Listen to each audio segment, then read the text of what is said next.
Hey friends, it's Linda and here we go for another fun night of crafting. How exciting! So I am not live with you tonight. I pre-recorded this. Some of you would know that I'm actually currently away at the Stampin' Up! Leader event in the US. We're actually in New Orleans right now, so it's kind of weird because I'm pre-recording this before I leave, but I'm talking about it as if I'm already there. So this is going to the regular evening spot so that you guys still get to get your fix on a Friday and a Sunday night. I'll still be here, but it's going to be pre-recorded instead. So you can still comment and you can still chat, and I'll see all those bits and pieces when I check it later. If you need to get in contact with me while I'm away, you can do that, but you'll need to email me. I won't be receiving phone messages or phone calls, so instead, if you wanted to get in touch, just email me, and my email address will be on the screen when I switch over to, let's switch over now. It's there. You can see, oh, actually, that's the blog address. It's lhiggins.blogspot.com. My email address is lindastampsau@gmail.com. Okay, so tonight I thought we'd play with the Trees for Sale stamp set. This is actually in the mini catalogue, the current July to December mini catalogue, and I'm just going to show it to you. You'll find it on, let me quickly tell you what page, getting close.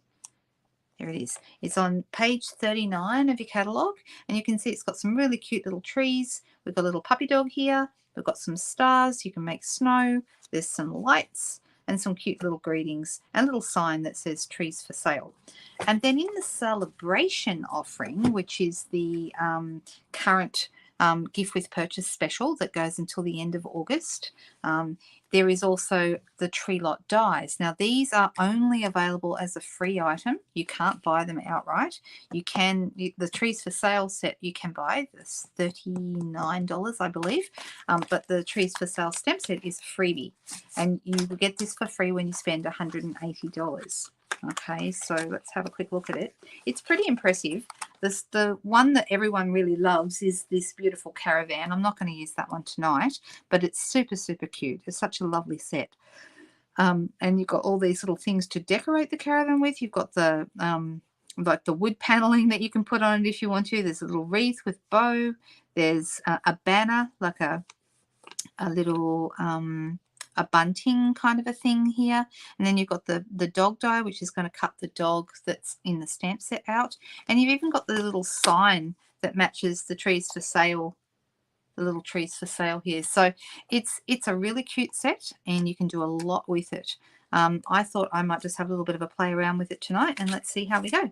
I'm going to start, put that aside for a second. I'm going to start with a piece of grey granite cardstock. This is a really, probably one of my favorite, if maybe it is my favorite neutral. I really love it. I do tend to use it quite a bit. It's on its way. It's not really beige. It's not really grey. It's an in-between color, and it is just beautiful. So I think it has kind of almost a mauve undertone. Okay, it's very, very sweet. So I've been doing cards mostly when I do like foresty sets with the trees. I've been doing them in landscape. Tonight I'm going to do a portrait card, and let's see how we go. So I'm going to start. I've got the solid stamp here, and then you'll notice we also have some details. So this one here goes over the top of this one. So I'm going to put them on blocks to start with, and let's do, and then we'll do another solid one the next size down, put that on a smaller block. So this is on block D, and this one I'm going to put on block C, and then block B for the smallest one. I don't know whether we'll use the smallest one, but let's see. We might use it. We'll see how we go. And then, of course, once I've done my solid stamps, I also have my little detail stamps. So let's use those, put those on blocks as well. 1, 2, let's see. What other block sizes do I have? Here we go. We've got, this is the medium sized one. And then we have, so these are block C, block B, sorry, this is block D, block C, and these are block B. So you can, of course, put a smaller stamp on a bigger block, but it is actually a little harder to stamp when you do that. Try and keep your stamps usually at a similar size to your blocks. I find that that's usually the best way to go. And I'm thinking tonight I'm going to go Mossy Meadow, I think. I mean, we could go with a number of greens that would work for this, but I'm going to start with, in the middle, my biggest tree. So let's ink this up. Oop, didn't ink it up very well, did I? And let's stamp it. Actually, I'm going to do that again. That's better. And I'm going to have it just above halfway. So I've stamped it off, and then I've done like a second generation stamp onto the card itself. And I made a bit of a mess. I got ink everywhere, so I'm just going to clean that off with my Stampin' Scrub. I still love my Stampin' Scrub for cleaning my stamps. The Stampin' Scrub was actually the very first Stampin' Up product I ever bought, even before I bought any stamps or anything. I did already have a few stamps from a bit of stamping I'd done previously, but I'm going to layer these now. Can you see I'm layering them sort of straight over? So I'm stamping them off so they're a little bit lighter. And I'm going to go that one again. Like I said, I don't know if I'm going to use the smallest tree or not, but we're going to use these three. Maybe I will. Let's just do it. The small one. Stamp him off. Whoop. Good thing about these stamps, there's a mark on that. Doesn't matter though.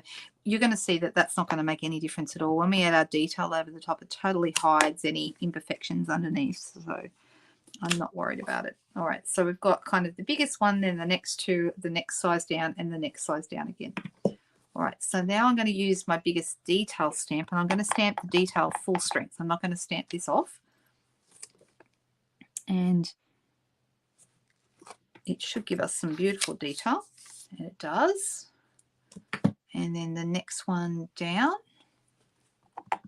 Now, of course, you could stamp different greens if you want to have different greens. I'm just using one, but you could definitely. You can see these are really easy to line up, and if you don't get them perfectly lined up, it actually doesn't matter. You can see that it really doesn't matter that we've got a few imperfections underneath. So we've got our little forest kind of sitting there. Now I'm actually going to come in with my smallest one. Do I want to or not?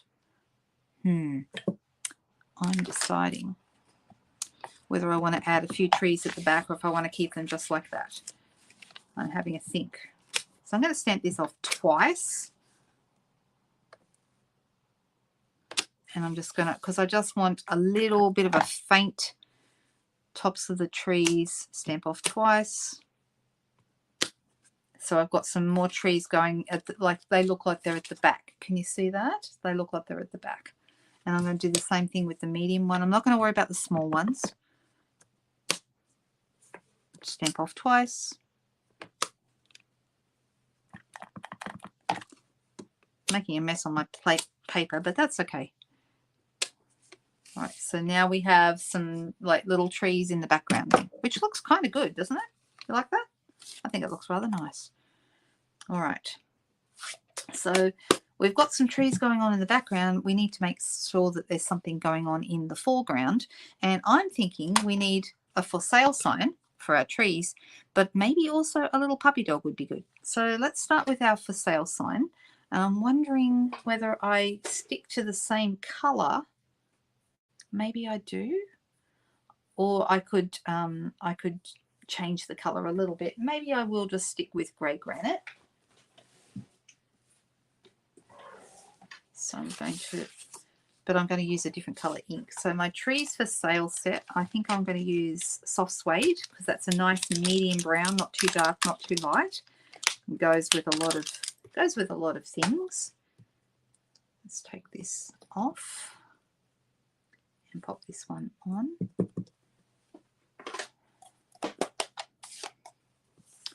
I wonder how you are all going.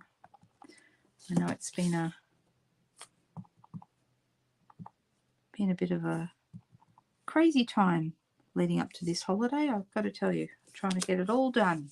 All right, so that's kind of cute. And then the puppy dog, I think he should be darker. I think maybe a black puppy dog. Let's have a black dog. Oh, no, we don't want a black dog because that sounds a bit depressing, doesn't it? I'll try a darker grey. And I'm actually going to do it also on the grey granite. So our puppy is here. And I'm going to need another B block for that. So I'll just take that one off. I'll clean them up in a minute when I'm finished here. Let's see how this dark grey looks on the grey granite. Yeah, that looks okay. I don't mind that. All right. So what we need to do now is move a few of these things out of the way. And I'm going to bring in my cut and emboss machine.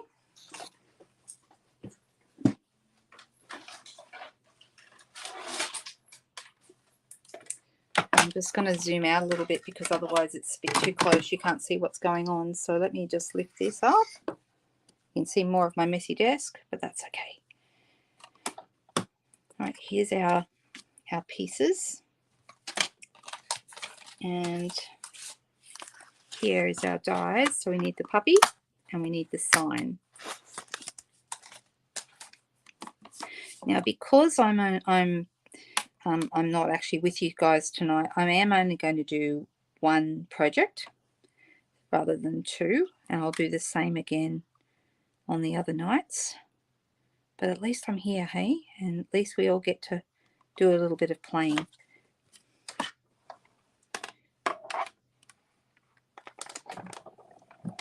Let's wind that through.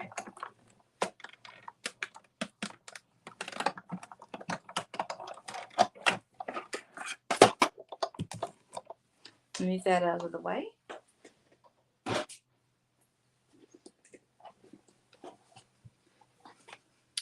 And we have a puppy dog and we have a sign. Oh, and I just dropped my sign. It's okay, got it.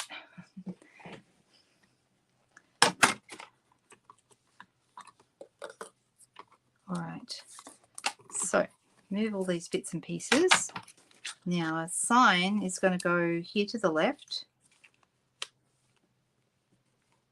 sort of just in front of the trees, or maybe I should have it a little higher. I don't know, where do we think? Maybe about there. And then our puppy dog is going to go around about here.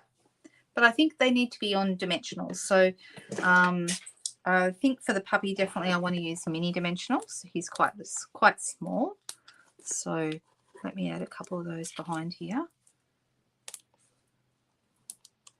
Now, don't forget, guys, that I've got my craft along event coming up. And if you have ordered from me during the month of August, then you'll be able to be part of it by my sending you a supply packet to make up the project that we're going to make together. But put the date in your diary. The day we're going to be doing this is Saturday, the 24th of September at 2 p.m. That's 2 p.m. Sydney time. Okay, so I'd love to have you with me for that. I think that's going to be, it's just going to be a really fun, it's going to be a really fun day, or fun afternoon, I should say.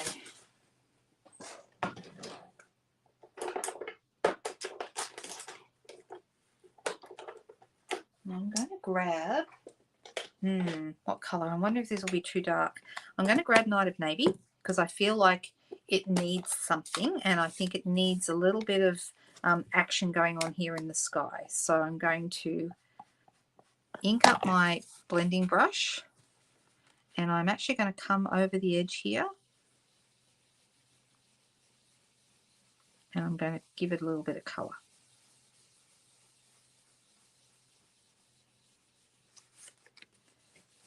Now I'm going quite softly, kind of make sure that the colour blends in together. Just like that. And then I'm going to do the edges a little bit more. I'm going to come down a little bit further. I feel like it needs to come down a little bit further here at the sides.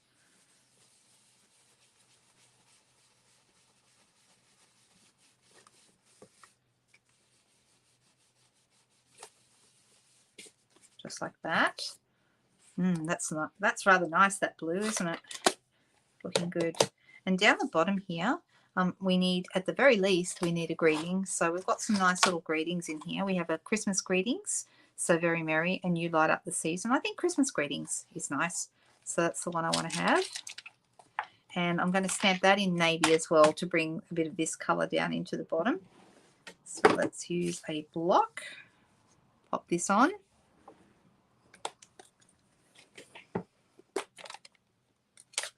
And add our Christmas greetings just down the bottom here. Sort of center it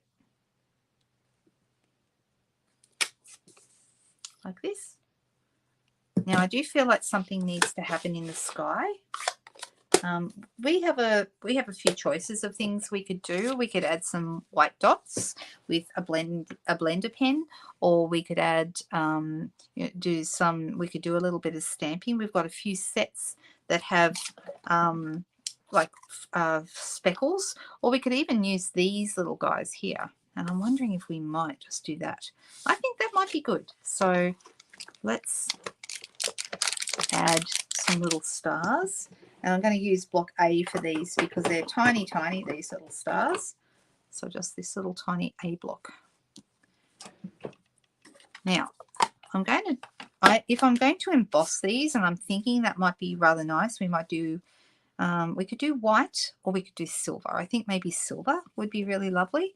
So let me show you what I'd like to show you.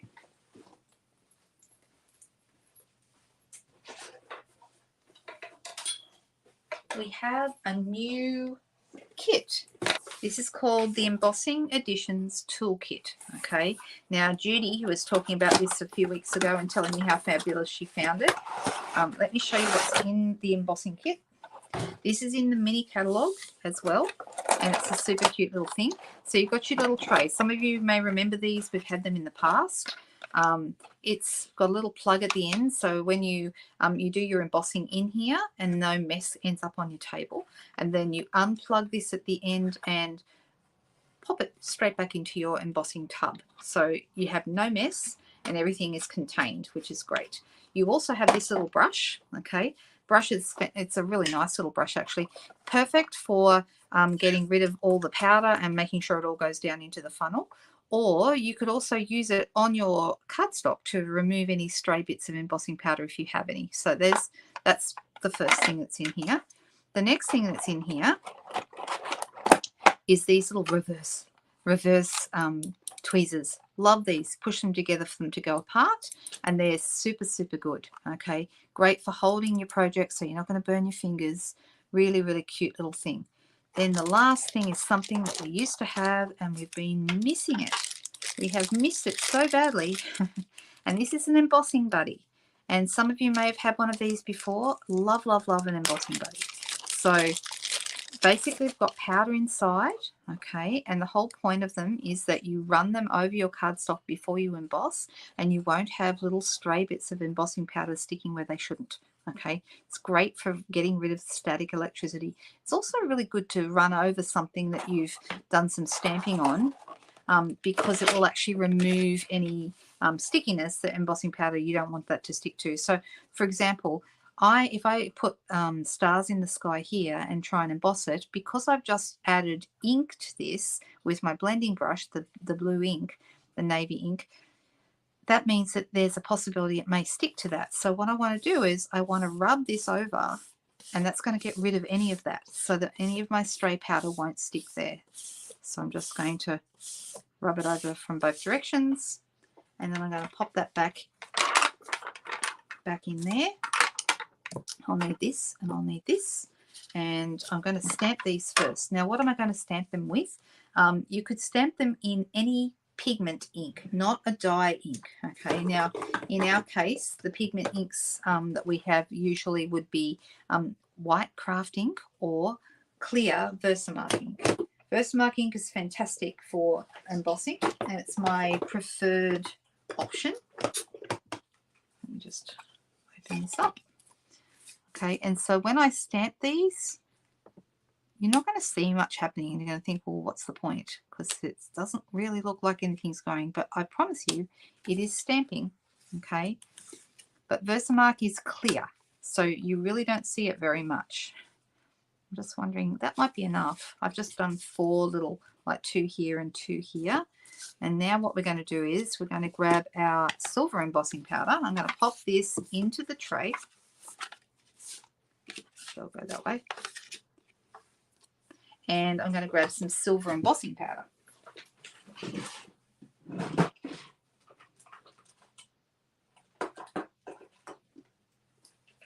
So the embossing powders come in these little tiny tubs, okay?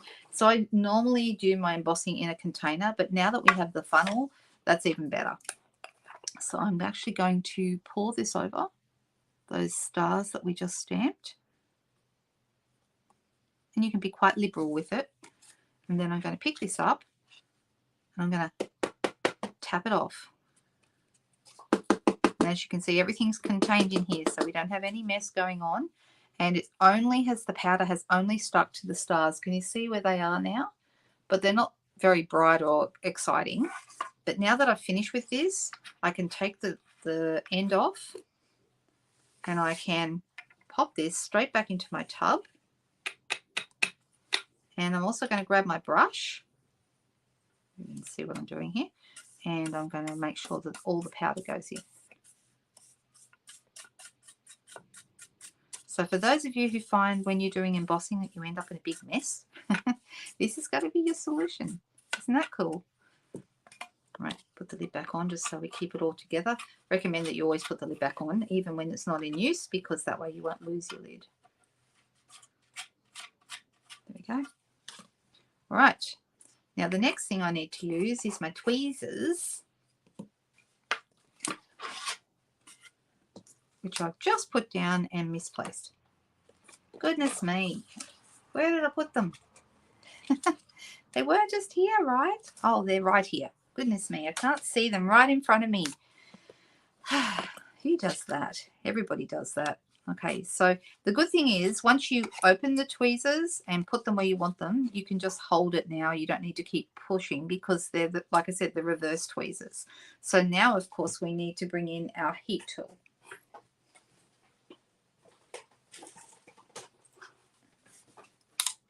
This is the Stampin' Up! Heat tool. I like this one a lot.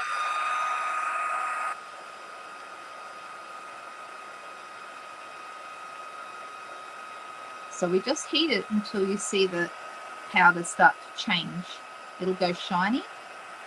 Try not to get too much shadow there. Here we go. It's starting to turn. Here we go. You can see it going now. The good thing about metallics like silver, gold and copper is they're really easy to see when they change. Whereas white and clear, it's a little harder.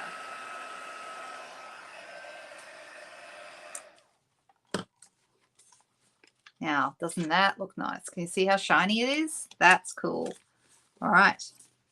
That's looking really cool. So I'm going to call this, actually, you could call it a finished card. If you want to, one other thing you could do is go over the trees maybe with the Wink of Stella. Here you go, I've got a Wink of Stella right here.